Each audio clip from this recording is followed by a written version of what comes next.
الحمد للہ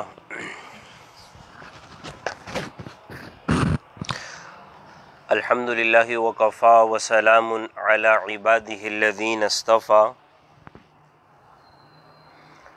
اما بعد فاعوذ باللہ من الشیطان الرجیم بسم اللہ الرحمن الرحیم التائب من الذنب کمن لا ذنب لہ قال اللہ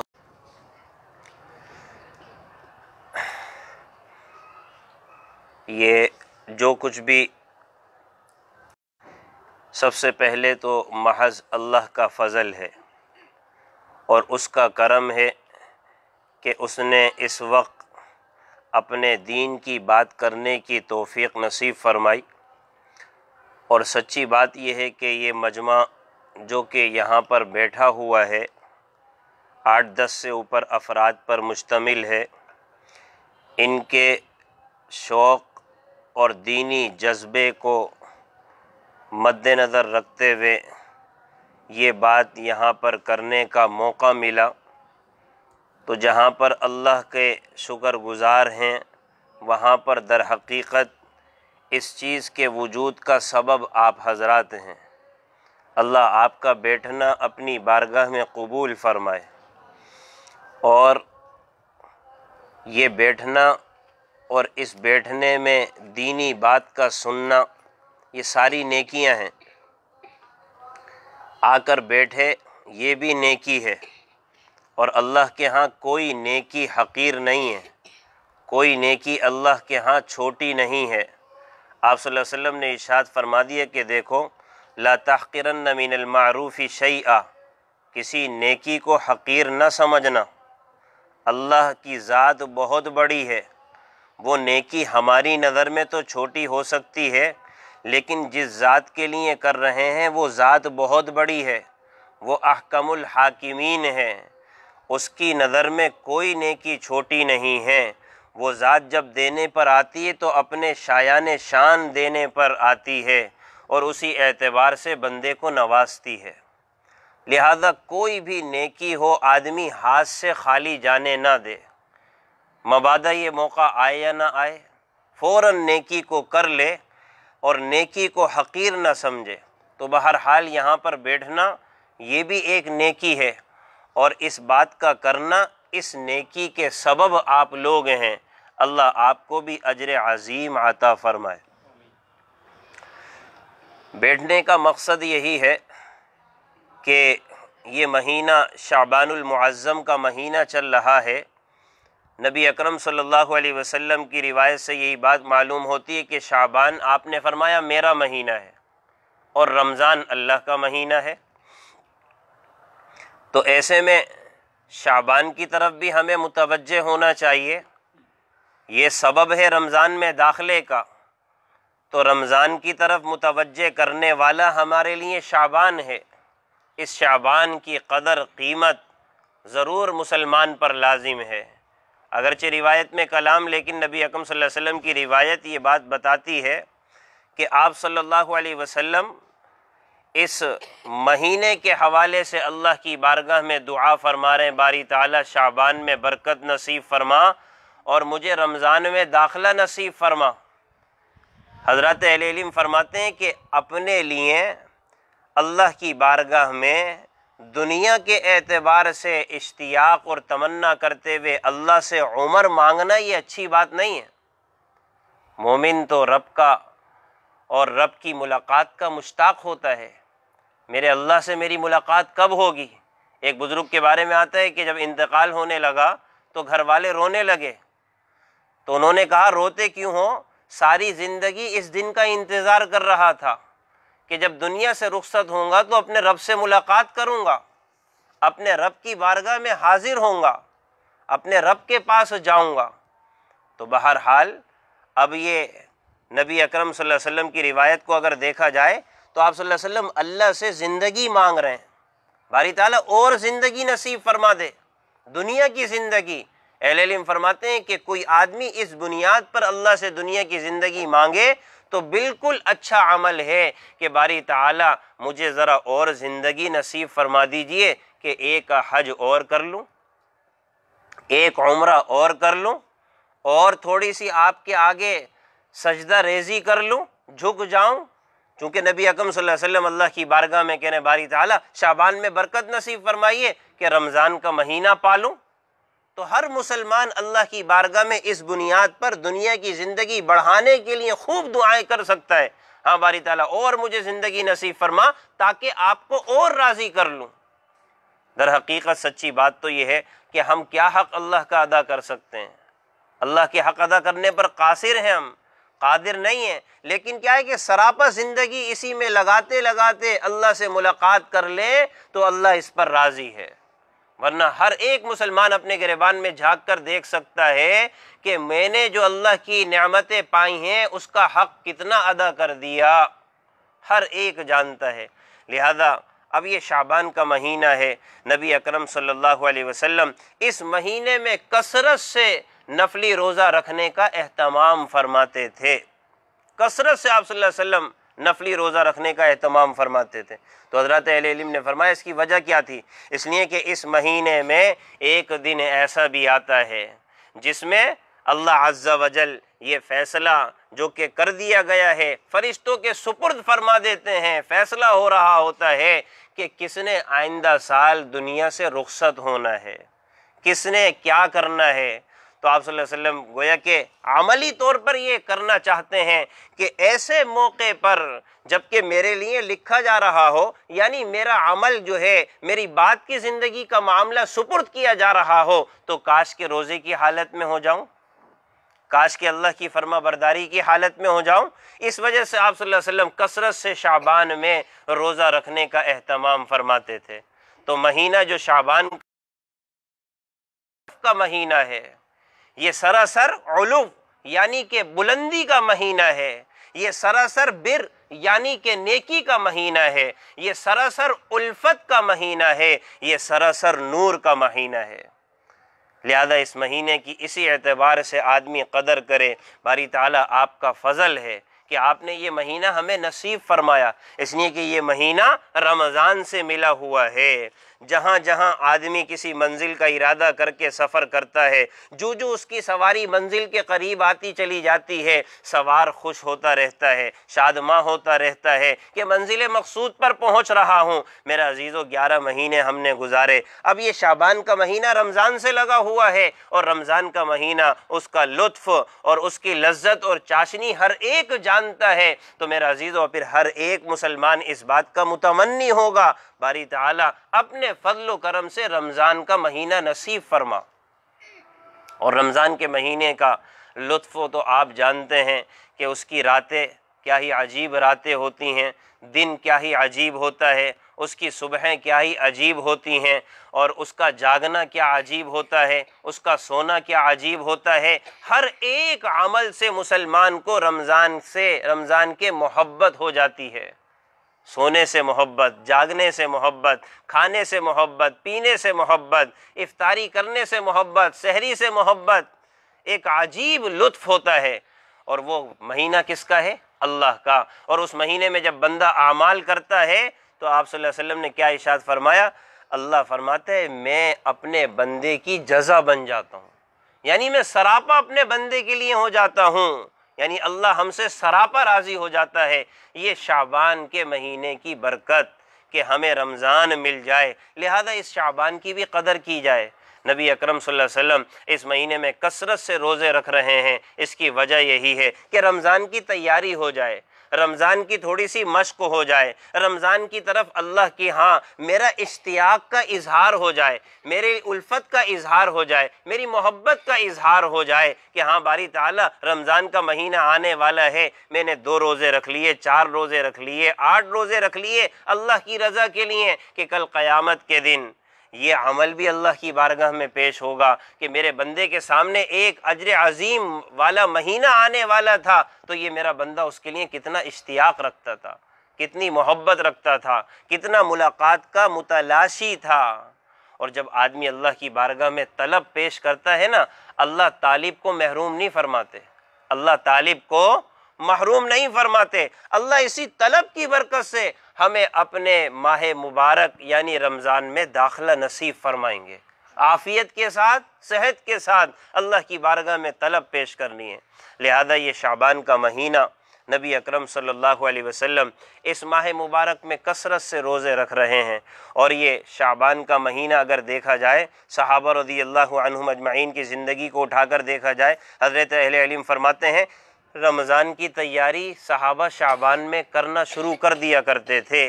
کسی کا لینا دینا ہے شعبان میں فارغ، کسی سے کچھ مانگنا ہے شعبان میں دے لے کے فارغ، حتیٰ کہ جو کسی کا قرض کا معاملہ ہے قرض رمضان میں لے دے کے فارغ، یعنی کہ رمضان کی تیاری صحابہ رضی اللہ عنہم اجمعین اس ماہ مبارک میں فرماتے تھے۔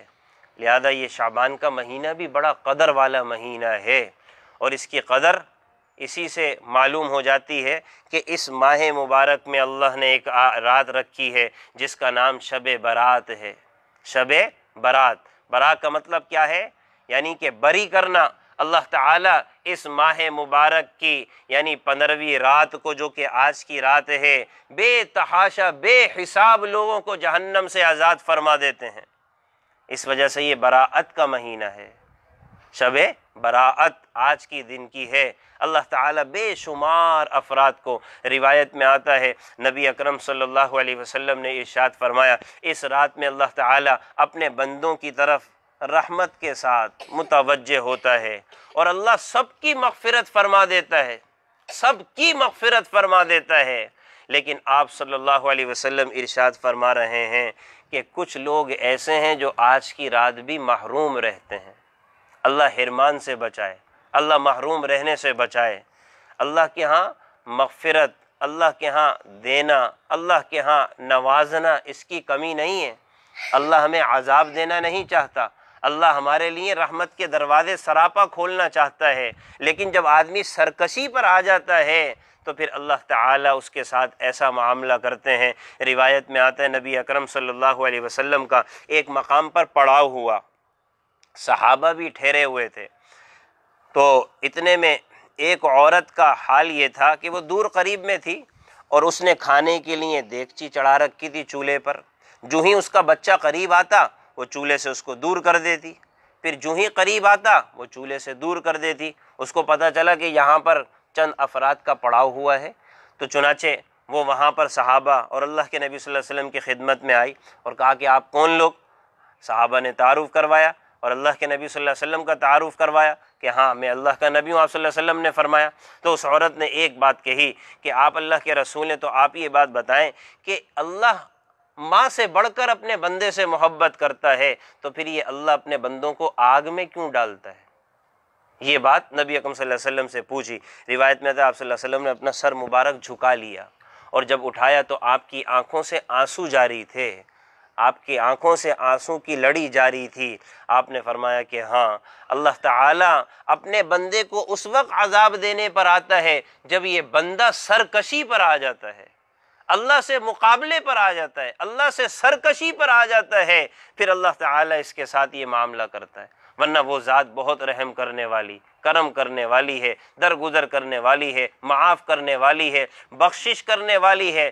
چنانچہ اس رات میں اللہ تعالیٰ رحمت کی نگاہ سے سب کو دیکھ رہے ہیں، اور جتنا مجمع ہے خلقت ہے اللہ سب کو معاف کرنے کے لیے تیار ہیں۔ لیکن آپ صلی اللہ علیہ وسلم ارشاد فرما رہے ہیں کہ چند افراد ایسے ہیں جن کی آج کی رات بھی مغفرت نہیں ہوتی۔ اور میرے عزیزو، اگر دیکھا جائے وہ لوگ مغفرت نہ ہونے والے، تو وہ آپ کو خود گناہ کے اعتبار سے ایک عظیم گناہ گار نظر آئیں گے۔ آپ صلی اللہ علیہ وسلم نے ارشاد فرمایا وہ آدمی جو اپنے والدین کی نافرمانی کرنے والا ہوتا ہے، آج اللہ اس کو معاف نہیں فرماتے، آج اللہ اس کی مغفرت نہیں فرماتے، آج کی رات اللہ اس کی بخشش نہیں فرماتے۔ جو اپنی ماں کو ستانے والا، جو اپنے باپ کو ستانے والا، اپنے ماں باپ کی نافرمانی کرنے والا، آج کی رات اللہ اس کی مغفرت نہیں فرماتے۔ ماں باپ کا مرتبہ کیا ہے؟ قرآن کو اٹھا کر دیکھا جائے اللہ تعالیٰ کیا کہہ رہے؟ اللہ تعبدوا الا اللہ، عبادت کس کی کرنا؟ صرف اللہ کی۔ اور آگے کلام کیا کر رہا ہے؟ وبالوالدین احسانا، پہلے اپنی وحدانیت کا ذکر کیا کہ دیکھو میرے ساتھ کسی کو شریک نہ کرنا، اور پھر آگے کیا کہا فوراً، وَبِالْوَالِدَيْنِ إِحْسَانًا۔ کیا معلوم ہوا کہ اللہ کے ہاں ماں باپ کا مقام ذرا دیکھ لیا جائے، اپنی وحدانیت کے فوراً بعد اپنے بندوں سے کہہ رہا ہے ماں باپ کو راضی کر کے چلنا۔ اور بھی تو بیان آ سکتا تھا، قرآن میں کتنے مقامات میں اللہ نے یہی بات ارشاد فرمائی، اللہ تعبدوا الا اللہ، عبادت صرف اللہ کی، اور آگے کیا کہتے ہیں، وَبِالْوَالِدَيْنِ إِحْسَانًا وَبِالْوَالِدَيْنِ إِحْسَانًا وَبِالْوَالِدَيْنِ إِحْسَانًا۔ وحدانیت کے ساتھ ماں باپ کے مقام کو لا کر قرآن میں کھڑا کر دیا۔ تو معلوم یہ ہوا کہ اللہ کے ہاں ماں باپ کا مرتبہ بڑا ہے، ماں باپ کی شان بہت ہے، ماں باپ کو ناراض کرنا اللہ کے ہاں بہت بڑی نافرمانی ہے۔ تبھی آپ صلی اللہ علیہ وسلم کیا ارشاد فرما رہے ہیں، آج کے دن جو ماں باپ کا نافرمان ہے اللہ اس کی مغفرت نہیں کرے گا۔ اور میرے عزیزو، ہمارے ہاں رسم و رواج کیا ہے، بیٹے کو پتہ ہے کہ ابا ناراض ہیں، اور آج کے دن عالم صاحب نے یہ بات بیان کر دی ہے، مولانا صاحب نے یہ بیان کر دی ہے، لہذا معافی کا ایک طریقہ یہ ہے، آج کی رات ابا کے پاس گئے، امی کے پاس گئے، بڑی رات ہے، اماں معاف کر دو، ابا معاف کر دو، ماں تو ماں ہوتی ہے، باپ تو باپ ہوتا ہے، معاف کر دیا، لیکن کیا ہے، اندر سے تبدیلی نہیں ہے، اندر سے بدلاؤ نہیں ہے، بس ظاہری معاملہ دیکھ کر جا کر سر جھکایا، کچھ تحفے تحائف لے گئے، اس سے بڑھ کر کوئی میسج چھوڑ دیا۔ میرے عزیزو، یہ آج کی رات کی رسم و رواج ہے۔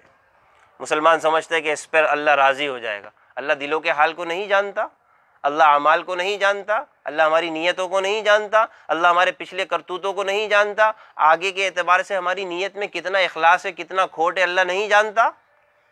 اللہ کو دھوکہ نہیں دیا جا سکتا، اللہ کو دھوکہ نہیں دیا جا سکتا۔ ماں باپ کو تو دھوکہ دے دیا، آج ماں کے پاس گئے، باپ کے پاس گئے، تھوڑا سا روئے دھوئے، معافی کروا لی، بس آگے کی نیات ہی صاف نہیں ہے، آگے کے ارادے ہی مخلص نہیں ہے، تو میرا عزیزو معافی تو اوپر سے مل رہی ہے نا، نجات تو اوپر والا دے رہا ہے نا، بخشش تو وہ کر رہا ہے نا، وقتی معاف کر دیا، ماں باپ کو دھوکہ دے دیا، لیکن اللہ عز و جل کو دھوکہ نہیں دیا جا سکتا۔ تو میرا عزیزو، آج کی رات جن کے والدین جس سے ناراض ہیں اور جو ناراض کر کے زندگی گزار رہے ہیں، اللہ ان سے راضی نہیں ہے، اور راضی نہ ہونے کے ساتھ ساتھ آج کے دن بھی اللہ ان کی مغفرت کرنے کے لیے تیار نہیں ہے، جس کو بیان کر دیا اللہ کے نبی صلی اللہ علیہ وسلم نے۔ اور یاد رکھنے کی بات ہے، آپ صلی اللہ علیہ وسلم نے ارشاد فرمایا، ماں باپ کے حوالے سے سن لیا جائے، فرمایا جو ماں باپ کا نافرمان ہوتا ہے اللہ اس نافرمانی کی سزا مرنے سے پہلے ضرور دیتا ہے، یعنی اس سے پہلے اس کو موت نہیں آتی۔ جو ماں باپ کو ناراض کرتا ہے، جو ماں باپ کو ناراض کرتا ہے، مرنے سے پہلے اللہ اس گناہ اور اس کا جرم کی جو سزا ہے اللہ دنیا میں دے گا، پھر اس کو موت دے گا۔ یہ ماں باپ کی شخصیت، عظمت اللہ کے ہاں کس قدر ہے، کس قدر شان والی عظمت ہے اللہ کے ہاں، اللہ کی بارگاہ میں۔ لہذا میرے عزیزو، آج کی رات اگر مغفرت چاہتے ہیں تو یہ عزم کریں کہ ہمیشہ اپنے ماں باپ کو راضی کریں گے۔ آج کی رات کے حوالے سے تسلی، دلاسا، اپنے آپ کو دھوکہ دینا نہیں، ہمیشہ اپنے ماں باپ کو راضی کر کے چلیں گے، ماں باپ کو ہمیشہ راضی کریں گے میرے عزیزو۔ اس لیے کہ آج کا دور وہ آ گیا ہے، سچی بات یہ ہے، آدمی ماں باپ سے بڑھ کر دوست کو راضی کرتا ہے، ماں باپ سے بڑھ کر دوست کو راضی کرتا ہے، محلے کے جو دوست ہیں ان کو راضی کرتا ہے، ماں کو ناراض کر لیتا ہے، باپ کو ناراض کر لیتا ہے۔ میرا عزیزو، آپ آج کا ماحول دیکھ لے، گیٹ پر کوئی جگری دوست آیا ہوا ہے اور عین موقع پر ماں نے کہا کہ بیٹا یہ کام کر دو، اب بچے کے چہرے پر ذرا تیور دیکھا جائے، اس کے ماتھے پر ذرا بل دیکھے جائیں، جگری دوست کھڑا ہوا ہے، انتظار میں ہے، ماں نے آواز لگائی بیٹا یہ کام کر دو، اب اس کی طبیعت پہ ذرا دیکھا جائے کتنا بوجھ ہوتا ہے۔ یہ کوئی بولنے کا وقت ہے؟ یہ کوئی کہنے کا وقت ہے؟ میں گھر سے نکل رہا تھا، میں نے اس کو ٹائم دے رکھا ہے۔ آپ کو بھی عجیب چیز ہے، جب چاہتے ہیں آرڈر لگا دیتے ہیں، جب چاہتے ہیں اپنا کام کروا لیتے ہیں۔ میں ابھی گھر سے باہر نکل رہا تھا، میرا عزیزو یہ گھروں میں یہ مثالیں پائی جاتی ہیں، سچی بات ہے، یہ مثالیں پائی جاتی ہیں۔ باپ بھاری پڑنا شروع ہو جاتا ہے، ماں بھاری پڑنی شروع ہو جاتی ہے، جگری دوست باہر کھڑا ہوا ہے جس نے دروازے پہ دستک دی کہ بھائی ذرا آ جاؤ، ذرا تفریح کر کر آتے ہیں، وہاں ماں، اس وقت پتہ لگتا ہے کہ ماں کا فرما بردار کتنا ہے۔ ابا ابا کرنا بہت آسان ہے، ماما کرنا بہت آسان ہے، جب فرما برداری اطاعت گزاری کا وقت آئے اس وقت پتہ لگتا ہے کہ آدمی کس قدر پانی میں ہے، ماں باپ کا کتنا فرما بردار ہے۔ اللہ ایسے موقعوں کو دیکھتا ہے، اللہ ایسے موقعوں کو دیکھتا ہے، تبھی پھر مغفرت کا پروانہ نازل کرتا ہے، رحمت کا پروانہ نازل کرتا ہے۔ ایسے موقع کو حضرت موسیٰ علیہ السلام کو ایک بندے کے متعلق تھوڑا سا تحفظ تھا، تو اللہ کی بارگاہ میں کچھ عرض کیا۔ اللہ عز و جل نے کہا کہ اے موسیٰ جا کر تم ذرا اس کی جستجو کر لو، یہ ہے کون؟ چنانچہ حضرت موسیٰ علیہ السلام اس کی جستجو میں لگے، اور لگنے کے بعد دیکھا کہ گوشت بیچنے والا تھا۔ گوشت سے فارغ ہوا، اور تھوڑا سا وہ گوشت بیچنے والا مزاج میں تھوڑا سا ترش انداز بھی تھا اس کا، تو اس بنیاد پر تھوڑا سا تحفظ تھا۔ لیکن اللہ کے ہاں مقام، حضرت موسیٰ علیہ السلام نے کہا کہ باری تعالیٰ یہ بندہ ہے۔ اللہ عز و جل نے فرمایا کہ جاؤ اس کی جستجو کرو کہ یہ کیسا بندہ ہے۔ چنانچہ حضرت موسیٰ علیہ السلام اس کی جستجو میں لگ گئے، اور لگنے کے بعد اس کے گھر پر گئے۔ صبح سے کام کرنے کے بعد جب آخر وقت میں دیکھا اس کا بوڑھا باپ یا بوڑھی ماں چرپائی پر لیٹی ہوئی ہے، تھکاوٹ کے عالم میں ہے، نیند کے غلبے میں ہے، اور اس عالم میں اس کے باپ یا اس کی ماں نے کہا، حضرت موسیٰ علیہ السلام تعاقب کر رہے ہیں، جستجو کر رہے ہیں کہ بیٹا پانی پلاؤ، بیٹا پانی پلاؤ۔ اب یہ صبح کا تھکا ماندہ آیا، آنے کے بعد جب پانی لے کر آیا تو اس کا باپ یا اس کی ماں نیند میں تھی، تو وہ سو گئی، نیند کی آغوش میں چلی گئی، اور اس کا حال یہ تھا کہ پوری رات گلاس لے کر کھڑا رہا اپنی ماں کے آگے، اپنے باپ کے آگے۔ اور جب صبح ہوئی تو صبح ہونے پر جب ماں نے یا باپ نے کہا بیٹا وہ پانی، تو اس نے کہا کہ ہاں ابا یہ پانی ہے، اماں یہ پانی ہے۔ تو اللہ عز و جل نے فرمایا کہ اے موسیٰ یہ وہ بندہ ہے، کل قیامت کے دن اس کا حشر ہم آپ کے ساتھ کریں گے۔ یہ وہ بندہ ہے، کل قیامت کے دن اس کا حشر ہم آپ کے ساتھ کریں گے۔ تو میرے عزیزو، ماں باپ کا جب آدمی مقام عزت کرنے پر آتا ہے تو اللہ پھر اس طرح سے نوازتا ہے۔ روایت میں آتا ہے نبی اکرم صلی اللہ علیہ وسلم جب معراج پر تشریف لے گئے تو وہاں پر جنت میں آپ نے قرآن پڑھنے کی آواز آئی، قرآن پڑھنے کی، تو حضرت جبریل علیہ السلام سے کہا کہ اے جبریل یہ کون ہے؟ کہا کہ یا رسول اللہ آپ کا امتی ہے، یا رسول اللہ یہ آپ کا امتی ہے۔ کہا کہ اے جبریل یہ امتی ہے تو اس کی آواز جنت میں قرآن کی آ کیسے رہی ہے؟ حضرت جبریل علیہ السلام نے فرمایا یا رسول اللہ یہ ماں کا اتنا فرما بردار ہے کہ یہ فرش پہ قرآن پڑھتا ہے، اللہ عرش پہ سنتا ہے، فرش پہ قرآن پڑھتا ہے، اللہ عرش پہ سنتا ہے۔ اور ان کے بارے میں آتا ہے صحابی تھے کہ ان کے ماں باپ یا ان کی والدہ یا والد جب بڑھاپے کی حالت میں تھے تو یہ اپنی ماں کی یا باپ کی خدمت میں جب آتے تھے تو اپنی بیوی کو بھی ساتھ لے کر آتے تھے، اور کیا کہتے تھے کہ دیکھ میری ماں یا میرا باپ بڑی عمر کا ہے، اب ایسے میں ممکن ہے اس کی آواز صحیح طرح سے نہ نکلے، صحیح طرح سے بول نہ پائے، اور ہو سکتا ہے کہ میں سننے میں مجھ سے کچھ صاحب غلطی ہو جائے، بات کی کوئی چک ہو جائے، کچھ نکل جائے بات، تو میں یہ گوارا نہیں کرتا، میں یہ نافرمانی سمجھتا ہوں کہ میری ماں نے میرے باپ نے ایک مرتبہ کچھ کہا اور میں نے نہ سننے کے بعد اپنے ماں باپ سے کہا کہ ابا کیا کہا، یہ میرے ہاں نافرمانی ہے۔ میں اپنے باپ کے ایک مرتبہ پر لبیک کہنا چاہتا ہوں، ایک مرتبہ کی آواز پر لبیک کہنا چاہتا ہوں، بس باپ نے ایک بار کہہ دیا، بس میری ذمہ داری ہے کہ میں سنوں کیا کہا۔ تو پھر کہنے لگے اپنی بیوی سے دیکھ میں بھی انسان ہوں، دیکھ میں بھی انسان ہوں، ہو سکتا ہے میری کان سے خطا ہو جائے، میرے کان سے خطا ہو جائے، میرے ساتھ چل، تو بھی ذرا کان لگا لیو کہ ابا یا ماں کیا کہہ رہی ہے، تاکہ اگر کوئی بات چھوٹ جائے تو میں اپنی ماں یا باپ سے نہ پوچھوں بلکہ تجھ سے پوچھوں کہ باپ نے کیا کہا تھا۔ میں اس کو بھی ماں باپ کی نافرمانی ناقدری سمجھتا ہوں کہ میرے باپ میری ماں نے ایک بار کہہ دیا، بس کہہ دیا، میں اپنے باپ سے دوبارہ نہیں پوچھوں گا کہ ابا کیا کہا، نہ سننا یہ میری غلطی ہے۔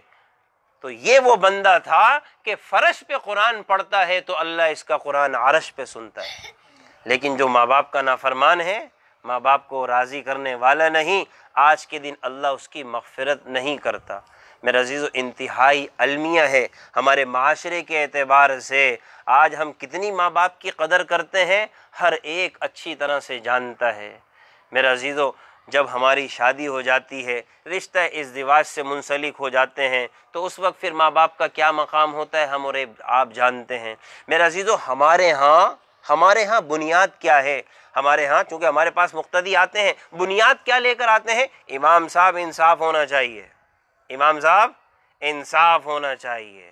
ماں غلط ہے تو غلط ہے، اور عمر کتنی ہے؟ 70 سال۔ ماں غلط ہے تو غلط ہے، انصاف ہونا چاہیے۔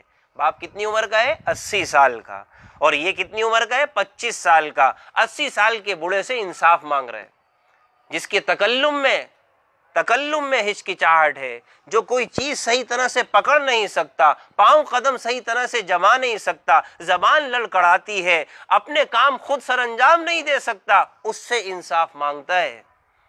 کہتا ہے گھر میں امن ہوگا انصاف سے، گھر میں امن ہوگا انصاف سے۔ 80 سالہ بوڑھا انصاف کرے میری بیوی کے ساتھ، 70 سالہ میری ماں انصاف کرے میری بیوی کے ساتھ، اس کے تعاقب میں لگ جاتا ہے، اس کے پیچھے پڑ جاتا ہے۔ میرا عزیزو، اللہ نہیں دیکھ رہا؟ اللہ نے قرآن کریم میں جو ماں باپ کی فرما برداری اور اطاعت گزاری کے لیے ان کی عمر کا ذکر کیا ہے نا، وہ بڑھاپے کا ذکر کیا ہے۔ بڑھاپا، اس وقت پتہ لگتا ہے کہ بڑھاپے میں کون کتنا فرما بردار ہے۔ جوانی میں تو ماں باپ کو ضرورت ہی نہیں پڑتی۔ اب جناب والا جب 70 اور 80 سال کی ماں بوڑھا باپ ہو گیا، تو اب یہ جوان کہتا ہے ابا کو چاہیے کہ انصاف کریں، ہمارے ساتھ یہ غلط ہو رہا ہے، یہ صحیح ہو رہا ہے۔ ارے یہاں تو درگزر کا معاملہ ہے۔ حضرات علیم فرماتے ہیں تیرا باپ اگر تجھے گالی دے نا، گالی، تو گالی کا جواب گالی نہیں بلکہ تو دعا دے۔ دعا اور گالی میں کتنا فرق ہے، کتنا فرق ہے۔ دعا صاف ستھری پاک چیز، اور گالی آدمی اس کو کتنا برا سمجھتا ہے، نجس۔ لیکن شریعت کا حکم کیا ہے؟ باپ گالی دے تو اللہ کی بارگاہ میں دعا کر، رب ارحمہما کما ربیانی صغیرا، باری تعالیٰ ان پر رحم فرما، ان پر رحم فرما، ان پر کرم فرما۔ لیکن میرے عزیزو، آج کے دور کے اعتبار سے صورتحال یہ ہے، میرے عزیزو سچی بات یہ ہے، ایسے افراد آ کر انصاف کا تقاضا کرتے ہیں کہ بات کرنے کی، حقیقت بات کرنے کی ہے کہ اگر میری بیوی گھر کی جھاڑو لگائے گی تو میری ماں جو 60 سال کی ہے ایک دن وہ بھی جھاڑو لگائے گی۔ سچا واقعہ بتا رہا ہوں میرے عزیزو، سچا واقعہ۔ کیوں؟ میری بیوی پر واجب تھوڑی ہے میرے بوڑھے ماں باپ کی خدمت کرنا۔ اگر تمہاری بیوی پر واجب نہیں ہے تو تم پر تو واجب ہے، ذرا جھاڑو اٹھا کے اپنی ماں کے بدلے میں جھاڑو لگا لو۔ کیا ہے اندر جو ہے نا ایک تکبر، بڑائی بھری ہوئی ہے، کبھی جھاڑو اٹھانا سیکھا ہی نہیں، کبھی جھاڑو لگانا سیکھا ہی نہیں۔ وہاں پر موازنہ اور مقابلہ ماں اور بیوی کے درمیان، باپ کے درمیان، وہ 70 سال وہ 80 سال۔ میرا عزیزو، غیرت بھی کسی نام کی چیز ہوتی ہے، اللہ بھی تو دیکھ رہا ہے۔ برابر کی بات کرتے ہو تو پھر وہ اگر برابری پر آ جائے نا تو ہم تو کسی لائق نہیں ہیں۔ اگر برابری کی بات ہے تو وہ ذات اگر برابری کرنے پر آ جائے نا تو میرا عزیزو ہمارا کیا حشر ہے اور ہم کس چیز کے لائق ہیں، منہ سے نکالنا بھی گوارا نہیں ہو رہا۔ ہم کس لائق ہیں؟ ہم جنت کی باتیں کرتے رہتے ہیں، سراپا اس کے احسان تلے جی رہے ہیں۔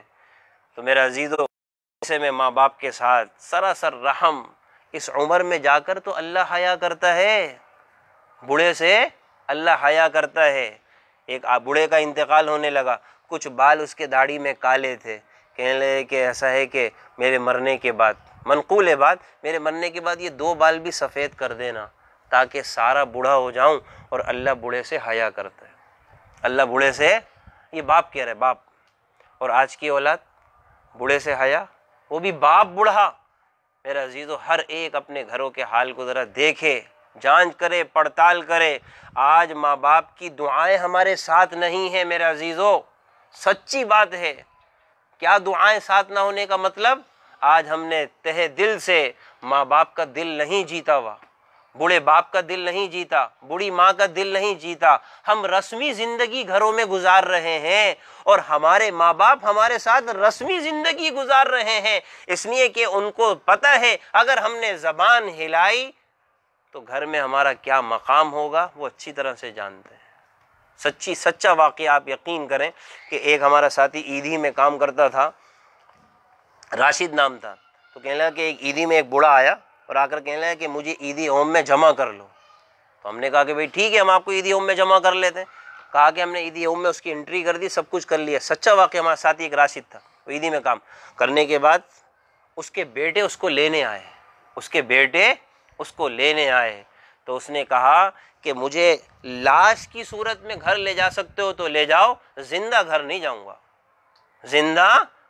جاؤں گا، مجھے مار دو۔ تو کہنے ہم نے اس سے پوچھا کیا بات ہے؟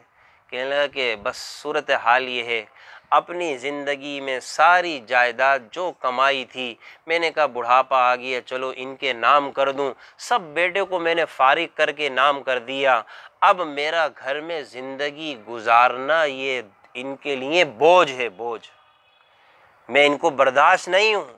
جس گھر میں یہ رہ رہے ہیں وہ میری محنت کی کمائی ہے، وہ منزل میں نے ہی کھڑی کی تھی، آج ان کے نام کر دیا ہے سارا کا سارا گھر، ساری منزل، لیکن آج میری شخصیت ان کے لیے بھاری ہے تو میرا ضمیر گوارا نہیں کرتا میں ایسی جگہ رہوں، لہذا میں یہاں پر رہنے کو ترجیح دیتا ہوں،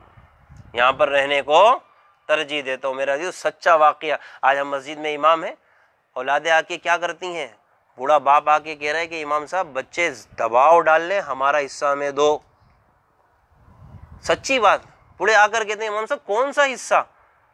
بیٹے کہتے ہیں ہمارا حصہ ہے آپ کے پاس، تقسیم کرو، تقسیم زندگی میں دو، بعد مرنے کے پتہ نہیں کیا ہوگا۔ الامان والحفیظ کہتے ہیں امام صاحب کیا حق ہے سر، یہ اس کو پتہ ہی نہیں بیچارے کو، وہ اپنی زندگی میں سارا مال تقسیم کر دیا اور بیٹوں کے دست نگر ہو گیا، اور پھر دست نگر ہونے کی صورتحال کیا ہے؟ سچا واقعہ، سچا میرا عزیزو، ایسی ادھر ادھر کی بات نہیں۔ پھر ماں اور باپ بوڑھے کیا ہے، اگر اس بھائی کے ہاں رہ رہے ہیں نا تو اس کی گھر والی برداشت نہیں کر رہی کہ یہ سارے دن بڑے میاں ہمارے ہی گھر میں رہتے ہیں، ان کے 4 بیٹے اور بھی تو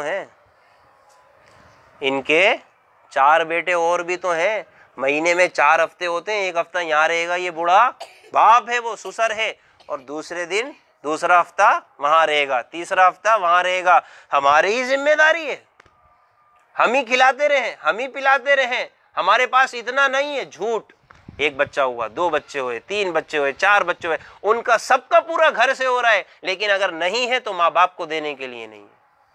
وہ بڑھیا کیا کہنے لگی، سچی بات اس نے کہی، تیرے باپ کے مرنے کے بعد میری حیثیت کرایہ دار کی ہو گئی ہے، تیرے باپ کے مرنے کے بعد میری حیثیت کرایہ دار کی ہو گئی ہے، تم بیٹوں میں کسی ایک میں اتنی غیرت نہیں ہے کہ اپنی ماں کو اپنے گھر میں رکھ لو، تم نے ماں کی باریاں لگائی ہوئی ہیں، ماں کی باریاں لگائی ہوئی ہیں، باپ کی باریاں لگائی ہوئی ہیں، ایک ہفتے ماں یہاں رہ رہی ہے، ایک ہفتہ باپ وہاں رہ رہا ہے، ایک ہفتہ وہاں رہ رہا ہے۔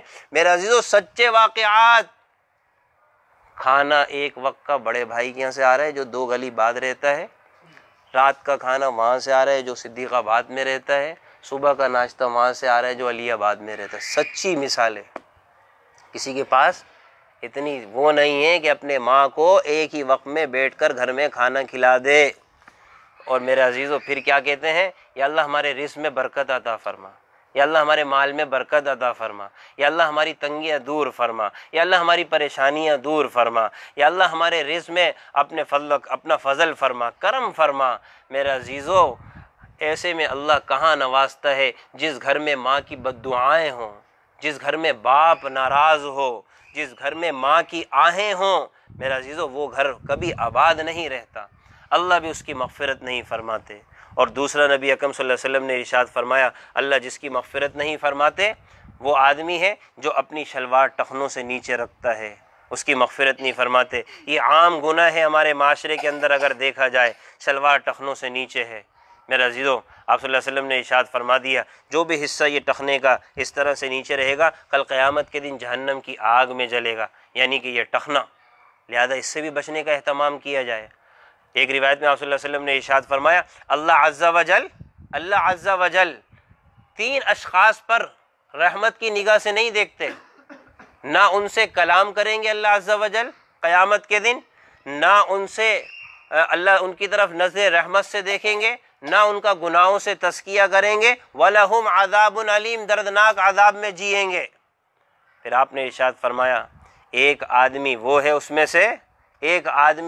اس میں سے جو کہ اپنا مال فروخت کرتے وقت کیا کہتا ہے؟ اللہ کی قسم، اللہ کی قسم۔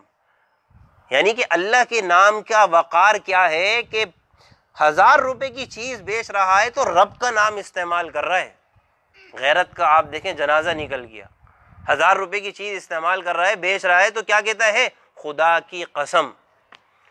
المیہ تو یہ کہ آج مجھے قسم کھانے کی نوبت کیوں آ رہی ہے؟ میرا مقام معاشرے میں اتنا گر گیا۔ مسلمان سچا ہوتا ہے، صادق ہوتا ہے، جھوٹا نہیں ہوتا۔ مسلمان قسموں کا سہارا نہیں لیتا، مسلمان اپنے بول کا سہارا رہتا ہے کہ میں لا الہ الا اللہ محمد رسول اللہ پڑھا ہے میں نے، میرا نبی جھوٹا نہیں تو ہم نبی کے ماننے والے ہم جھوٹے نہیں۔ ہم رب کو استعمال نہیں کرتے اپنی چیزیں فروخت کرنے میں۔ خدا کی قسم یہ چیز لے لو 1000 روپے کی پڑی ہے۔ اللہ کل قیامت کے دن ایسے لوگوں کی طرف رحمت کی نگاہ سے نہیں دیکھیں گے جن کے ہاں رب کے نام کی کوئی قدر و قیمت نہیں ہے، چیزیں فروخت کرتے ہوئے قسمیں اٹھاتے ہیں، قسم خدا کی، قسم خدا کی۔ اور اسی طرح سے دوسرا وہ آدمی جو احسان کر کے احسان جتلائے، احسان کر کے احسان جتلائے۔ اللہ کل قیامت احسان جتلانے کا کیا مطلب؟ میرے عزیزو ہم اور آپ جانتے ہیں اتنی کئی مثالیں ایسی ہیں کہ جن کو اللہ نے مال دیا ہے، غریبوں کے چولہے ان کے مال سے جلتے ہیں، غریبوں کا راشن ان کے ہاں سے جاتا ہے، لیکن پھر کیا ہے؟ احسان جتلا دیا کسی موقع پر احسان جتلا دیا۔ ارے ہمارے ہاں سے تو تمہارے ہاں راشن جاتا ہے، ہماری زکوٰۃ سے تو پل رہے ہو، ہمارے صدقات سے تو پل رہے ہو۔ ارے یہ وہی آدمی ہے جس کا میں نے راشن باندھا ہوا ہے۔ یعنی کہ مطلب کیا ہوا کہ میں کھلا رہا ہوں، جبکہ اپنی دکان پہ کیا لکھا ہوا ہے؟ واللہ خیر الرازقین، اللہ بہت بڑا اور بہترین رزق دینے والا ہے۔ اور غریب کو جہاں دینے کی بات آتی ہے تو اپنا نام لیتا ہے، ہمارے راشن سے ان کا چولہا جلتا ہے۔ کل قیامت کے دن یہ بد نصیب آدمی ایسا ہے، اللہ اس کی طرف رحمت کی نگاہ نہیں کرے گا، اللہ اس سے بات نہیں کرے گا۔ میری مخلوق کو 2 پیسے دے کر احسان جتلاتے ہو۔ اللہ نے ہمیں کتنا دیا، بغیر مانگے دیا، بغیر استحقاق کے دیا، اور دیتا چلا آ رہا ہے، اس نے روکا نہیں۔ میرے عزیزو، اور ہم آج 2 سے 4 روپے یا 1 مہینے کا راشن کوئی کسی کے گھر میں جمع کرا دے تو غریب بیچارہ اس کے آگے سر اٹھا کر بات نہیں کر سکتا، سر اٹھا کر، اس کو ڈر ہے آج سر اٹھا کر بات کری میں نے، کل میرا راشن بند، کل میرا گزر بسر بند۔ میرا عزیزو، اللہ پھر ایسے مال کو قبول نہیں فرماتے، اللہ اس مال کو قبول فرماتے ہیں جو محض اللہ کی رضا کے لیے دیا گیا ہو۔ کل قیامت کے دن اول وہلے میں جن لوگوں کا حساب کتاب ہوگا نا، ان میں سے ایک وہ سخی آدمی ہوگا، اللہ بلائیں گے، کہا جائے گا ہاں بھائی مال دیا تھا، ہاں بہت مال دیا تھا، کیا کیا؟ باری تعالیٰ کوئی خیر کا راستہ ایسا نہیں تھا جس میں میں نے مال خرچ نہ کیا ہو۔ اللہ کہے گا جھوٹ بولتا ہے، تیرا خرچ کرنے کا مقصد یہ تھا، لوگ تجھے سخی کہیں سو کہا جا چکا، فرشتوں کو حکم ہوگا منہ کے بھل گھسیٹ کر جہنم میں پھینک دو۔ منہ کے بھل اللہ اپنی عدالت میں کھڑا ہونا گوارا نہیں کرے گا، کہے گا جہنم میں پھینک دو۔ لوگوں کے اوپر احسان جتلاتے تھے، لوگوں کو ذرا سا مال دے کر۔ میرا عزیزو، ہم جو صدقہ دیتے ہیں نا، ہم جو زکوٰۃ دیتے ہیں نا، اگر صحیح بات کو دیکھا جائے تو لینے والے کا ہم پر احسان ہے۔ آپ صلی اللہ علیہ وسلم نے کیا ارشاد فرمایا؟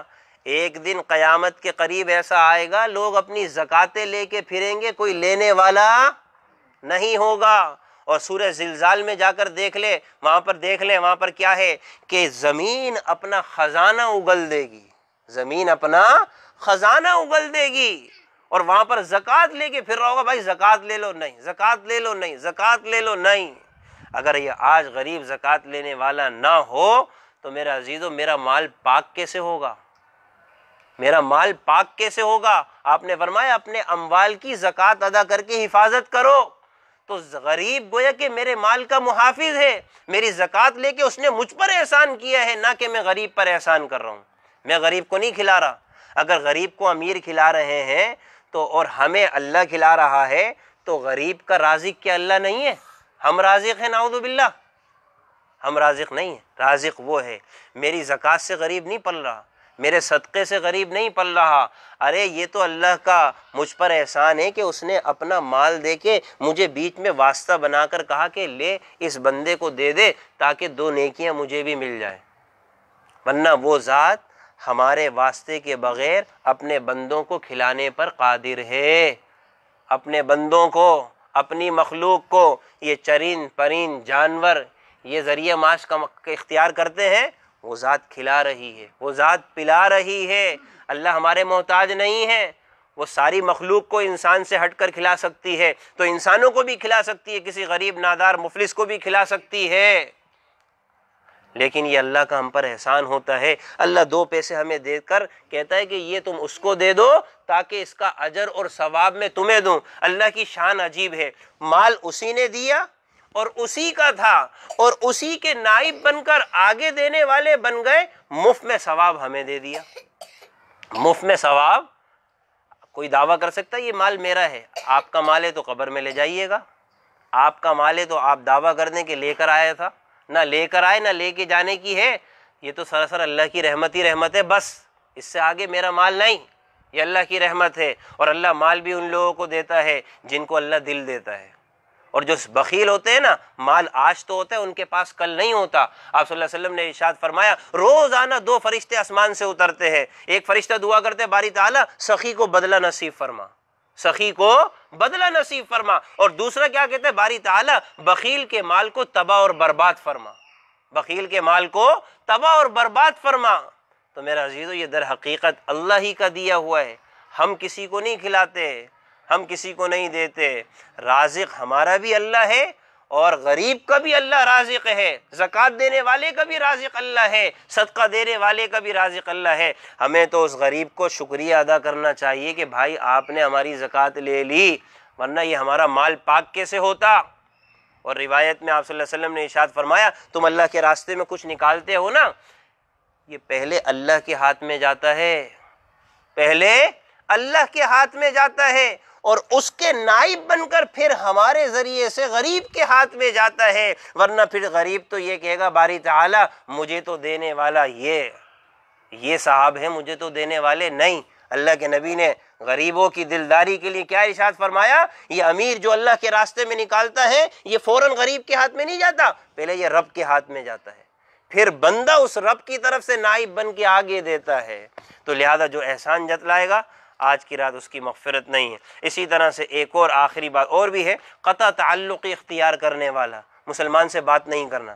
کتنے مسلمان آپس میں بات نہیں کرتے؟ ایک گھر میں رہتے ہوئے دو بھائی آپس میں بات نہیں کرتے، ایک گھر میں رہتے ہوئے دو بھاوجیں آپس میں بات نہیں کرتی، ایک گھر میں رہتے ہوئے بھاوج اور نند آپس میں بات نہیں کرتے، دل نہیں مل رہا ہے۔ میرا عزیزو دل نہ ملنا الگ ہے، قطع تعلقی الگ ہے، قطع تعلقی الگ ہے۔ روایت میں آتا ہے ہر پیر اور جمعرات کو اللہ سب کی مغفرت کر دیتا ہے، لیکن فرشتوں سے کہتا ہے جن دو مسلمانوں میں آپس میں قطع تعلقی ہے ان کے معاملے کو چھوڑ دو۔ یعنی کہ اگر اس رات مغفرت ہو گئی، اس رات موت آ گئی تو بغیر مغفرت کے آئی، اس رات مر گئے تو بغیر بخشش کے مر گئے۔ قطع تعلقی کرنے والے کی اللہ مغفرت نہیں فرماتے۔ میرا عزیزو اپنے دلوں میں جگہ پیدا کرنا چاہیے، گھر ہو، باہر کا ماحول ہو، میرا عزیزو کام کا ماحول ہو، نوکری کا ماحول ہو، کسی اور جگہ ہو، اپنے مسلمان بھائی کے لیے اپنے دل میں جگہ ہو۔ موجودہ حالات، موجودہ معاملات، میرا عزیزو اگر ہم کسی مسلمان کے لیے مال سے مدد و نصرت نہیں کر سکتے تو آپ صلی اللہ علیہ وسلم نے کیا ارشاد فرمایا؟ کسی سے مسکرا کے ملنا بھی صدقہ ہے، کسی سے مسکرا کے ملنا بھی صدقہ ہے، صدقہ۔ میرا عزیزو کل قیامت کے دن ان صدقات کا پتہ لگے گا کتنا اللہ کے ہاں اس کا اجر اور انعام ہے۔ لہذا ان لوگوں کی مغفرت نہیں ہے۔ کینہ رکھنے والا، مسلمان کے لیے دل میں کینہ رکھنے والا کہ آج اگر میرا جو ہے جناب والا دل ٹھنڈا نہ ہوا تو اس کے لیے برائی دل میں رکھ لی، کل کبھی موقع لگے گا تو اگلی پچھلی ساری کسر نکال دوں گا۔ آج کی رات اللہ اس کینہ پرور کی مغفرت نہیں کرے، شراب پینے والے کی مغفرت نہیں۔ لہذا اگر چاہتے مغفرت ہو ان تمام اعمال بد سے اللہ کی بارگاہ میں خوب توبہ اور استغفار کا اہتمام کریں۔ ایک اور روایت میں آتا ہے نبی اکرم صلی اللہ علیہ وسلم کے متعلق، اسی سے متعلق ہے، حضرت عائشہ رضی اللہ عنہا کے یہاں نبی اکرم صلی اللہ علیہ وسلم تشریف لائے، ان کی باری تھی، آپ صلی اللہ علیہ وسلم کے گھر میں، آپ صلی اللہ علیہ وسلم ان کے گھر میں تشریف لائے، اور آپ صلی اللہ علیہ وسلم گھر کے اعتبار سے ڈھلنے کا ارادہ کیا، لیکن پھر مستعد ہو گئے جانے کے ارادے سے۔ آدمی جب گھر میں آتا ہے تو گھر کے ماحول کے اعتبار سے ڈھلتا ہے، ہر ایک سمجھتا ہے ڈھلنے کا کیا مطلب ہے، گھر کے اعتبار سے، گھر کے مزاج کے اعتبار سے ہم آہنگ ہوتا ہے، باہر سے آیا، لیکن آپ صلی اللہ علیہ وسلم تشریف لائے حضرت اماں عائشہ رضی اللہ عنہا کے گھر میں، تو گھر کے ماحول میں ڈھلنے کے فوراً بعد آپ صلی اللہ علیہ وسلم دوبارہ مستعد ہو گئے، اس حالت میں آگے گوئے کہ باہر جانے والے ہیں۔ حضرت عائشہ رضی اللہ عنہا فرماتی ہے میرے دل میں یہ بات آئی کہ آج تو باری میری ہے، اللہ کے رسول کسی اور زوجہ کیا تو نہیں جا رہے۔ چنانچہ جب یہ بات دل میں آ گئی، آپ صلی اللہ علیہ وسلم گھر سے نکل گئے، اور پھر آپ صلی اللہ علیہ وسلم کے پیچھے حضرت عائشہ رضی اللہ عنہا گئیں، تو آپ نے دیکھا کہ نبی اکرم صلی اللہ علیہ وسلم قبرستان میں تھے۔ چنانچہ آپ صلی اللہ علیہ وسلم نے کہا کہ اے عائشہ تم کیا سمجھ رہی ہو؟ یا رسول اللہ وہی سمجھ رہی ہوں، یعنی میں یہی سمجھی کہ آپ کہیں اور جائیں گے۔ آپ نے فرمایا اللہ کا رسول تیرے ساتھ زیادتی، ناانصافی، ایسی بات ہرگز نہیں ہے۔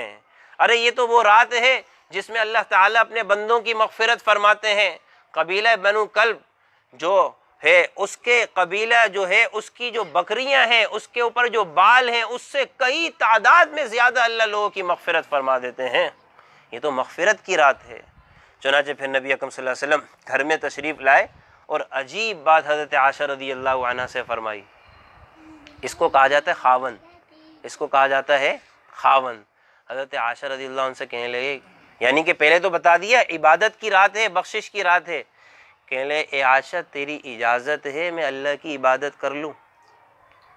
اے عائشہ تیری اجازت ہے کہ میں اللہ کا نبی اجازت لے رہا ہے، سوچنے کا مقام ہے، اللہ کا نبی مقام اور مرتبہ، لیکن گھر کی زندگی سکھا دی، گھر کی زندگی سکھا دی۔ گھر میں انسان آئے تو نیک بن کر آئے، فرشتہ بن کر آئے، شریف بن کر آئے، گھر والا بن کر آئے، گھر والا بن کر آئے۔ اللہ کے نبی گھر میں نبی بن کر داخل نہیں ہوتے تھے بھئی معنی کہ اپنے نبی والے احکامات لاگو کر رہے ہیں، نہیں، گھر میں بحیثیت خاوند بن کے نازل ہوتے تھے، بحیثیت شوہر بن کے آتے تھے، بحیثیت نانا بن کر آتے تھے حضرت حسن حسین کے پاس، یعنی کہ نبی آ رہا ہے، اور گھر میں آ کر گھر والوں کے ساتھ زندگی گزارنے کا طریقہ سکھا دیا۔ تم جو کچھ بھی ہو باہر ہو، گھر میں تو تم اپنی بیوی کے لیے محبت اور انسیت کا مقام ہو۔ تو لہذا حضرت عائشہ سے اللہ کے نبی، اے عائشہ اجازت ہے، نبی اجازت مانگ رہے ہیں، نبی اے عائشہ اجازت ہے عبادت کر لوں؟ آج ہم اپنے گریبان میں جھانک کر دیکھ لیں میرے عزیزو، عبادت، دنیا کے معاملات، گھر والوں کے ساتھ کیا سلوک، کیا طریقہ، اور اپنے مقام، اپنے باہر کی الجھنیں، جو کچھ بھی معاملات ہیں لے دے کے اگر کوئی ملتا ہے تو وہ گھر کی مستورات ملتی ہیں۔ سارا باہر کا غصہ گھر کی مستورات پر، سارا باہر کا غصہ بیوی پر، سارا باہر کا غصہ بوڑھے باپ پر، سارا باہر کا غصہ بوڑھی ماں پر۔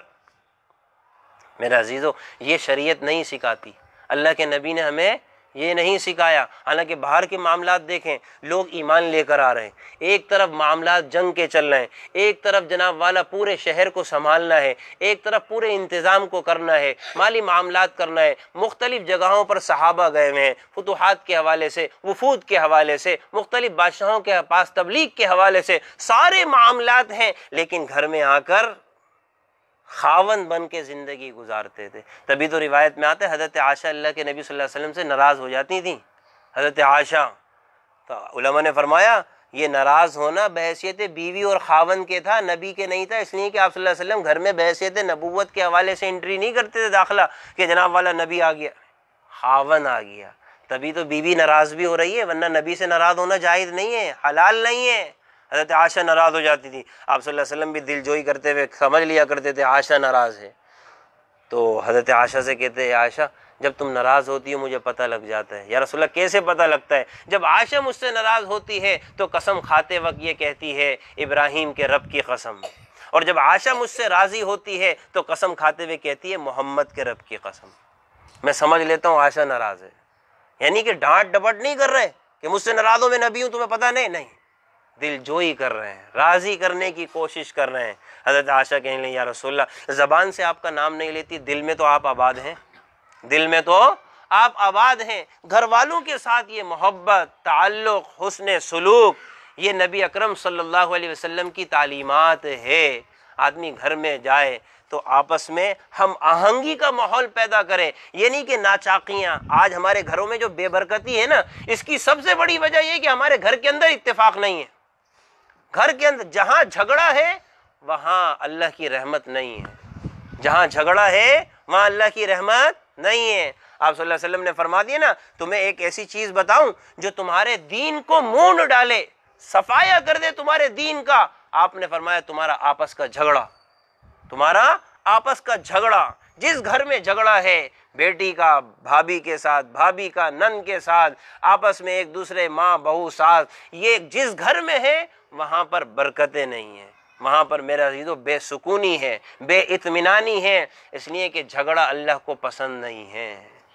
ہماری جو شب قدر کی جو رات کی تعیین تھی نا، شب قدر کی تعیین تھی، وہ اٹھا لی گئی۔ اللہ کے نبی خیمے سے باہر آئے بتانے کے لیے، لیکن دو صحابہ کا آپس میں جھگڑا تھا، لہذا وہ مغفرت اور رحمت اور بخشش 1000 راتوں سے افضل رات اوپر اٹھا لی گئی۔ جھگڑا، اللہ کو جھگڑا معلوم یہ ہو کہ جہاں جھگڑا ہے وہاں رحمتیں نہیں ہیں۔ اپنے گھر کا جائزہ لیں، آیا رحمتیں ہیں یا پھر جو صورتحال ہے؟ آپس میں اتحاد، اتفاق، ہم آہنگی پیدا کریں تاکہ اللہ تعالیٰ یہ ہمارے گھر میں بھی اپنی رحمت کو نازل کرے۔ تو میرا عزیزو، جس گھر میں نہ چاقی نہ اتفاقی، قطع تعلقی ہے، اگر چاہتے ہیں آج کی رات مغفرت ہو، اللہ کی بارگاہ میں توبہ اور استغفار ہو۔ اور ہمارے ہاں معافی تلافی کا ایک عجیب عمل ہے، ایک میسیج ہے جو سب کو فارورڈ کر دیا جاتا ہے، ایک ہی باری میں سب کو فارورڈ کر دیا۔ اور میرا عزیزو، اس سے معافی ملتی ہے؟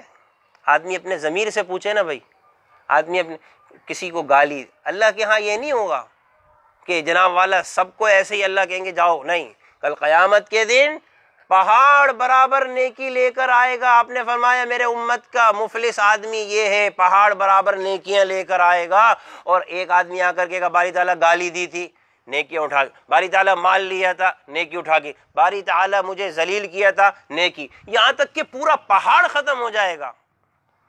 اور ہم لوگ معافی کس طرح سے کرتے ہیں؟ ایک میسج کے ذریعے سے، بھئی آج کی بڑی رات ہے، آپ سے گزارش ہے، پچھلا اگلا جو کچھ بھی ہے معاملہ معاف کیجئے گا، امید ہے کہ آپ درگزر کا معاملہ کریں گے، بس سلام، بس یہ بات ختم۔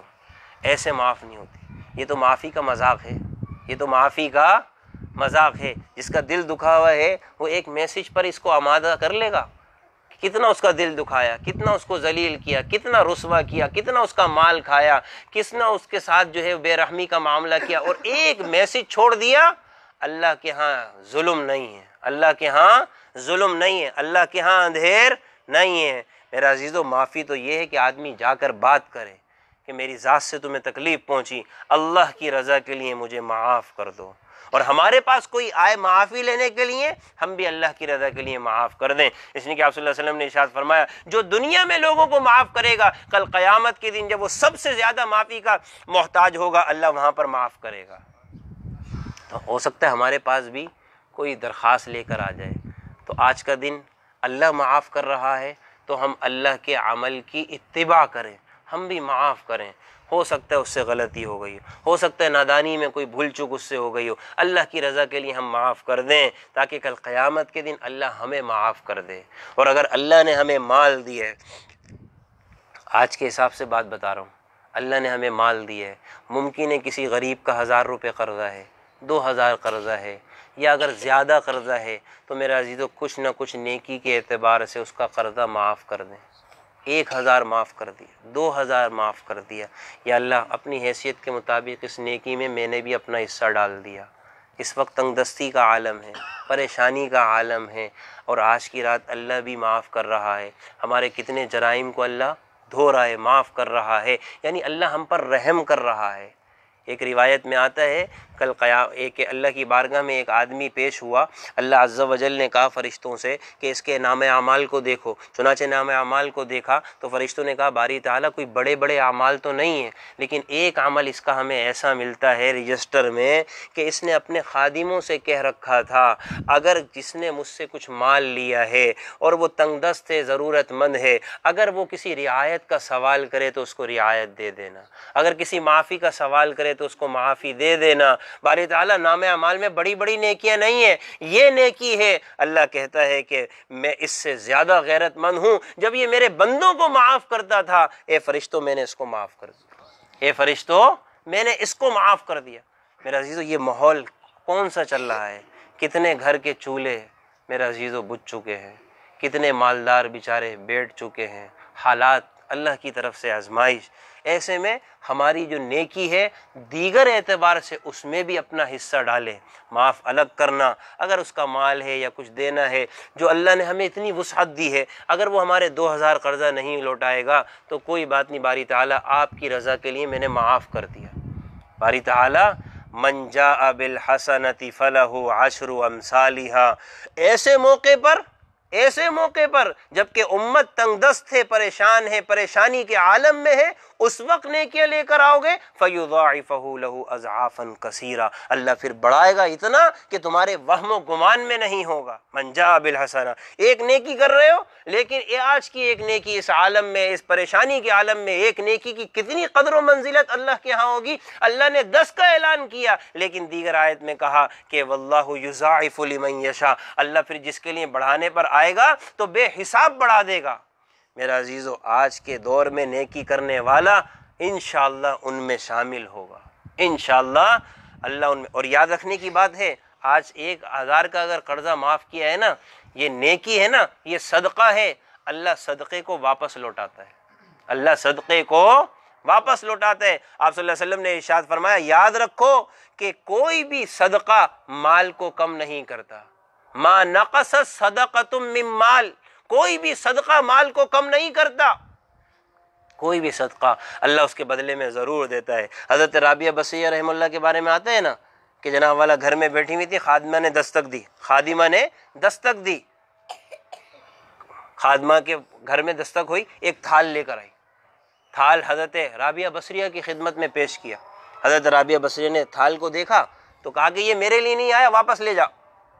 وہ خادمہ واپس لے گئی اور پھر دوبارہ دروازے پر دستک ہوئی، پھر ایک تھال آیا، اس میں روٹیاں تھیں۔ حضرت رابعہ بصریہ رحمہ اللہ نے وہ تھال دیکھا، روٹیاں دیکھیں، کہا کہ میرے لیے واپس لے جا۔ تیسری مرتبہ پھر دستک ہوئی، پھر تھال آیا تو پھر انہوں نے روٹیاں گنی، واپس کر دی۔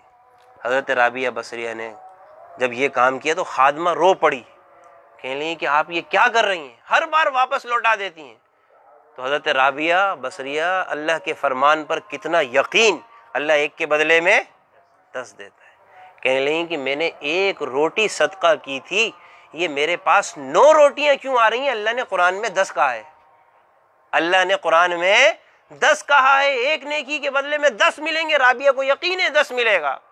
تو خادمہ پاؤں میں پڑ گئی، کہنے لگی کہ ہر مرتبہ ایک روٹی میں نکال لیتی تھی، اللہ آپ کو 10 بھیج رہا ہے، اللہ آپ کو 10 بھیج رہا ہے، اس نے قرآن میں سچ کہا ہے۔ میرا عزیز ایسے موقع پر اگر ہم کسی کے ساتھ نیکی کریں گے، تنگ دستی میں، پریشانی کے عالم میں، میرا عزیزو اللہ بے حساب عطا کرے گا، بے حساب۔ لہذا یہاں پر بھی یہ بھی مومن کے ساتھ خیر خواہی اور اچھائی کا معاملہ اختیار کریں۔ اور میرا عزیزو اس روایت سے قبرستان کا جانا بھی معلوم ہوتا ہے، لیکن یہ آدمی قبرستان کا جانا اس کو لازم نہ سمجھ لے کہ جانا ضروری ہے۔ میرا عزیزو اگر موقع مل جائے آدمی چلا جائے، نہ ملے تو اس کو لازم نہ سمجھے۔ میرا عزیزو اہل سنت والجماعت کا یہ عقیدہ ہے، ایصال ثواب برحق ہے، ایصال ثواب برحق ہے۔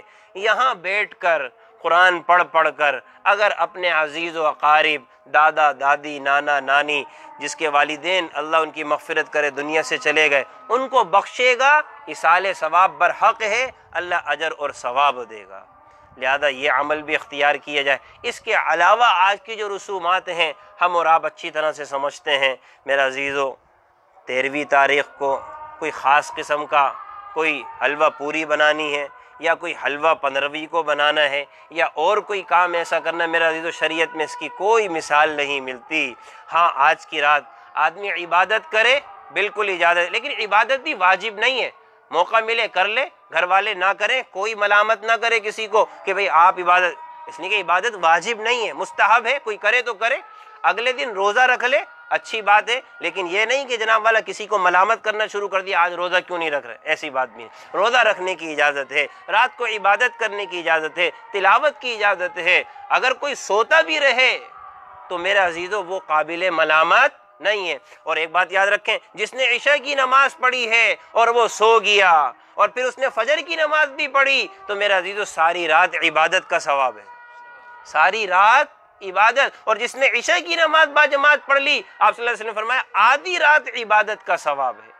تو ہو سکتا ہے کہ اس کے اندر ہمت نہ ہو، کم سے کم عشاء اور فجر تو پڑھی ہے، لہذا پوری رات وہ اللہ کی عبادت کرتا رہا، لہذا قابل ملامت۔ دیکھو جتنا دین اللہ کے نبی نے دیا ہے اتنا باقی رکھا جائے، دین میں اضافہ اسی کا نام بدعت ہے، اور کل بدعت ضلالہ وکل ضلالہ فی النار، اس سے بچنے کا خوب اہتمام کیا جائے۔ اور آج کی رات کے متعلق ہاں یہ روایت میں معلوم ہوتا ہے کہ اللہ تعالیٰ جو کچھ بھی لکھا ہوا ہے وہ فرشتوں کے سپرد فرما دیتے ہیں۔ ایسا نہیں ہے کہ آج کی رات تقدیر لکھی جا رہی، نہیں، لکھا ہوا ہے فرشتوں کے سپرد فرما دیتے ہیں۔ آئندہ سال کیا کچھ ہونے والا ہے، کس کی زندگی، کس کو کیا ہے، کس کے ساتھ کیا معاملات ہیں، اس کی شرعاً حقیقت ہے۔ میرا عزیزو پھر ایسے میں اللہ کی بارگاہ میں اپنے آپ کو نیک اعمال کرتا ہوا پیش کرے۔ ہمارا جو اعمال پیش کیا جا رہا ہے فرشتوں کے پاس، تو فرشتے ہمیں دیکھنے والے ہوں، اللہ ہمیں دیکھ رہا ہو کہ ہم اس عالم میں یہ اعمال کر کے گویا کہ اللہ سے کہہ رہے ہیں باری تعالیٰ اگلا سال اپنی فرما برداری کا ہمیں نصیب فرما، اطاعت گزاری کا نصیب فرما۔ لہذا اپنے لیے دوسروں کے لیے مغفرت کی خوب دعاؤں کا اہتمام کریں، اللہ سمجھ کے عمل کی توفیق نصیب فرمائے۔ الحمدللہ رب العالمین والعاقبۃ للمتقین والصلاة والسلام على سید الانبیاء والمرسلین۔ ربنا آتنا فی الدنیا حسنۃ وفی الآخرۃ حسنۃ وقنا عذاب النار۔ یا اللہ ہمارے تمام گناہوں کو معاف فرما، یا اللہ صغیرہ کبیرہ تمام گناہوں سے بخشش فرما، آئندہ کے لیے گناہوں سے بچنے کی توفیق نصیب فرما، نفس و شیطان کے مکر اور فریب سے ہماری حفاظت فرما، یا اللہ گناہوں سے بچنے کی ہمت نصیب فرما۔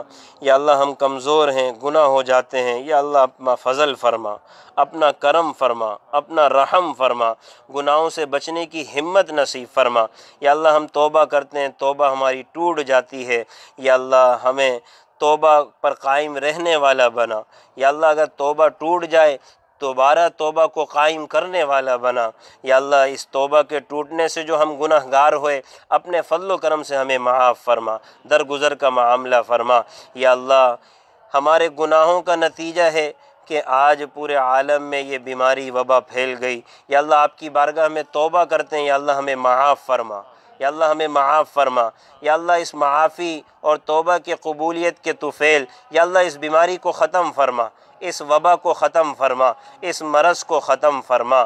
یا اللہ ہر قسم کے امراض سے ہماری حفاظت فرما، ہمارے متعلقین کی حفاظت فرما۔ یا اللہ جتنے احباب سننے والے ہیں یا اللہ ان کی بھی حفاظت فرما، ان کے متعلقین کی حفاظت فرما۔ یا اللہ جتنے مسلمان اس بیماری کی وجہ سے دنیا سے رخصت ہو گئے ان کی کامل مغفرت فرما۔ یا اللہ کروٹ کروٹ مغفرت فرما۔ یا اللہ ان کی قبر کو جنت کا گہوارہ بنا۔ یا اللہ ان کے درجات کو بلند فرما۔ یا اللہ ان کے پسماندگان کو صبر جمیل نصیب فرما۔ یا اللہ صبر جمیل نصیب فرما۔ یا اللہ اس بیماری میں جتنے مسلمان بیمار ہیں، جتنے لوگ بیمار ہیں، یا اللہ سب کو صحت نصیب فرما۔ یا اللہ سب کی حفاظت فرما۔ یا اللہ جتنے لوگ محفوظ ہیں یا اللہ ان کی مزید حفاظت فرما، ہر قسم کی بیماریوں سے ہم سب کی حفاظت فرما۔ یا اللہ حرمین شریفین کی رونقوں کو بحال فرما۔ یا اللہ مطاف کی رونقوں کو بحال فرما۔ یا اللہ عمرے کی عبادت کو جاری فرما۔ یا اللہ عمرے کی عبادت کو عام فرما۔ یا اللہ پوری دنیا میں عبادت گاہیں مسلمانوں کی متاثر ہیں، یا اللہ اس بندش کو ختم فرما، اس رکاوٹ کو ختم فرما۔ یا اللہ پورے عالم کی مساجد کو یا اللہ آباد فرما، اس کی رونقوں کو بحال فرما۔ یا اللہ ہماری مسجدیں بھی یا اللہ بے رونق ہو گئیں، ہمارے اعمال کے سبب ہمیں معاف فرما۔ یا اللہ ہماری توبہ کو قبول فرما۔ یا اللہ جمعے کی بندش ہو گئی، آج کے خاص دن کی بندش ہو گئی، یا اللہ ہم معافی چاہتے ہیں، ہمیں معاف فرما۔ یا اللہ اس بندشوں کو ختم فرما، اس رکاوٹوں کو ختم فرما۔ یا اللہ ہماری مسجدوں کو آباد فرما۔ یا اللہ ہمارے علاقے، ہمارا پاکستان بھی اس بیماری کی زد کی وجہ سے یا اللہ بندش میں آ گیا، یا اللہ اپنے فضل و کرم سے اس بندش کو ہمارے پاکستان سے بھی ختم فرما۔ یا اللہ اس بیماری کو بھی ہمارے پاکستان سے ختم فرما۔ یا اللہ اس وبا کو ختم فرما۔ یا اللہ اس وبا کی وجہ سے بہت سے مسلمان کاروبار کی وجہ سے متاثر ہوئے، یا اللہ اپنا ان پر فضل فرما، اپنا کرم فرما۔ یا اللہ جو کچھ ان کے رزق میں کمی ہوئی ہے غیب کے خزانے سے ان کو پورا فرما۔ یا اللہ ان کو رزق واسع عطا فرما۔ یا اللہ ان کے رزق کی کمی کوتاہی کو اپنے فضل و کرم سے پورا فرما۔ یا اللہ ان پر رحمت کے دروازوں کو عام فرما، اپنے فضل کے دروازوں کو عام فرما۔ یا اللہ رزق کے دروازوں کو عام فرما۔ یا اللہ جتنے لوگ پریشان حال ہیں ان کی پریشانی کو دور فرما۔ یا اللہ جتنے مسلمانوں کی مدد اور نصرت کر رہے ہیں یا اللہ ان کے اس عمل کو اپنی بارگاہ میں قبول فرما، منظور فرما۔ یا اللہ اخلاص کے ساتھ کام کرنے کی توفیق نصیب فرما۔ یا اللہ ہر برے وقت میں مسلمان کے کام آنے کی توفیق نصیب فرما۔ یا اللہ عافیت کے ساتھ ماہ مبارک میں داخلہ نصیب فرما۔ یا اللہ ماہ مبارک کے حوالے سے بھی یہ بات سننے میں آ رہی ہے کہ یہ بندش نہ ہو جائے۔ یا اللہ ماہ مبارک کے اعمال کو اس بندش سے محفوظ فرما۔ یا اللہ ماہ مبارک کے اعمال کو اس بندش سے محفوظ فرما۔ یا اللہ ماہ مبارک کی تراویح کو اس بندش سے محفوظ فرما۔ یا اللہ ماہ مبارک کے روزوں کو اس بندش سے محفوظ فرما۔ یا اللہ رمضان کی رونقوں کو عام فرما۔ یا اللہ رمضان کی رونقوں کو عام فرما۔ یا اللہ رمضان کی عبادت کی رونقوں کو عام فرما۔ یا اللہ رمضان کے مہینے میں صحت نصیب فرما۔ یا اللہ صحت نصیب فرما، ہر بیماری سے محفوظ فرما۔ یا اللہ خوب صحیح طرح سے رمضان کا اکرام کرنے کی توفیق نصیب فرما۔ یا اللہ ہمارے جتنے عزیز و اقارب دنیا سے چلے گئے ان کی کامل مغفرت فرما۔ یا اللہ کامل مغفرت فرما۔ یا اللہ اپنی رضا والے اعمال کرنے کی توفیق نصیب فرما۔ یا اللہ ہم پچھلے تمام گناہوں کے حوالے سے آپ کی بارگاہ میں توبہ اور استغفار کرتے ہیں، یا اللہ ہماری توبہ کو قبول فرما۔ یا اللہ ہماری توبہ کو قبول فرما۔ یا اللہ آگے کی زندگی میں ہمیں فرما بردار بنا، اطاعت گزار بنا، یا اللہ نمازی بنا، پرہیزگار بنا، یا اللہ سچا مسلمان بنا، صادق مسلمان بنا، امانت دار مسلمان بنا، سچ بولنے والا مسلمان بنا، مسلمان کا خیال کرنے والا مسلمان بنا۔ یا اللہ اپنی رضا والے اعمال ہم سب کو نصیب فرما۔ یا اللہ آگے کی زندگی میں ہم عہد کرتے ہیں آپ کی فرما برداری کریں گے، یا اللہ اپنے فضل و کرم سے ہماری توبہ کو قبول فرما، ہمارے ارادوں کو مضبوط فرما۔ یا اللہ ہمیں اپنے ارادوں پر قائم فرما۔ یا اللہ شیطان کے مکر اور فریب سے ہماری حفاظت فرما۔ یا اللہ جملہ دعائیں جو مانگی ہیں محض اپنے فضل و کرم سے قبول فرما۔ یا اللہ جو نہ مانگ سکے یا اللہ ان دعاؤں کو بھی جو ہمارے حق میں بہتر ہیں قبول فرما۔ یا اللہ یہاں پر یہ بیان ہوا، یا اللہ اس منزل والوں پر، اس منزل میں رہنے والے جو مکین ہیں یا اللہ ان پر اپنا فضل فرما، ان پر کرم فرما۔ یا اللہ اس منزل میں رہنے والوں کے گھروں میں رحمت نازل فرما، برکت نازل فرما۔ یا اللہ یہاں پر جتنے احباب بیٹھے ہیں ان کے حق میں بھی دعا ہے، یا اللہ ان کے گھروں میں بھی برکت نازل فرما، ان کے گھروں میں بھی رحمت نازل فرما، ان کے گھروں سے بھی شیاطین کو خارج فرما۔ یا اللہ ان کے گھروں میں بھی آپس میں محبت اور اتحاد اور اتفاق قائم فرما۔ وصلی اللہ علی النبی الکریم محمد۔